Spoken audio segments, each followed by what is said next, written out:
बहुत प्राचीन समय की बात है, जब स्वर्ग लोक में 8 दिव्य देवता रहते थे, जिन्हें अष्टवसु कहा जाता था।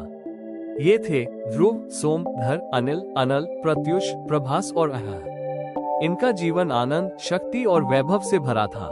एक दिन प्रभास वसु अपनी पत्नी के साथ पृथ्वी लोक पर आया। वहाँ उसने देखा महर्षि वशिष्ठ के आश्रम में कामधेनु नाम की दिव्य गाय है, जो इच्छानुसार वरदान देती थी।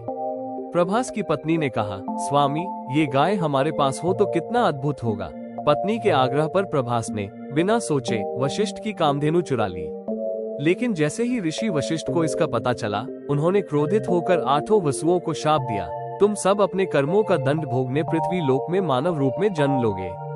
वसु भयभीत हो गए और क्षमा मांगने लगे, ऋषिव, हमारी गलती नहीं, ये प्रभास का अपराध है।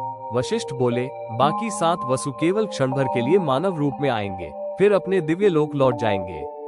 पर प्रभास, तुम्हें अपने कर्मों का पूरा फल भोगना होगा। तुम दीर्घजीवी रहोगे, एक ऐसे जीवन में जो शक्ति से भरा होगा, पर संतोष से रहित। वसु बहुत दुखी हुए। उन्होंने देवी गंगा से प्रार्थना की, हे माँ, कृपा करें। जब हम मानव रूप में जन्म ले, तो आप ही हमारी माता बनकर हमें इस शाप से मुक्त करें। गंगा मुस्कुराई और बोली, तथास्तु। मैं तुम्हारी माता बनूंगी और तुम्हें जन्म देकर तुरंत मुक्त कर दूंगी।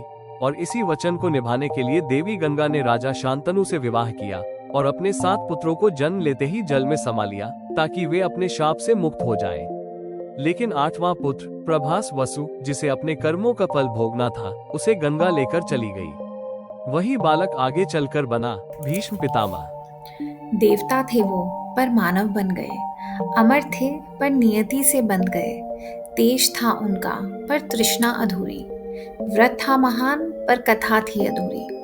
इसीलिए कहा गया, भीष्म केवल योद्धा नहीं थे, वो देवता थे, जो अपने ही कर्म के बंधन में बंधे थे।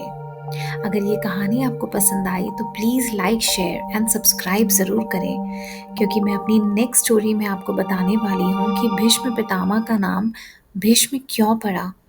ऐसे उन्होंने क्या वचन लिए थे कि उन्होंने महाभारत की दिशा ही बदल दी। जुड़े रहिए, अगली कथा में फिर मिलेंगे एक और दिव्य रहस्य के संग। Thank you.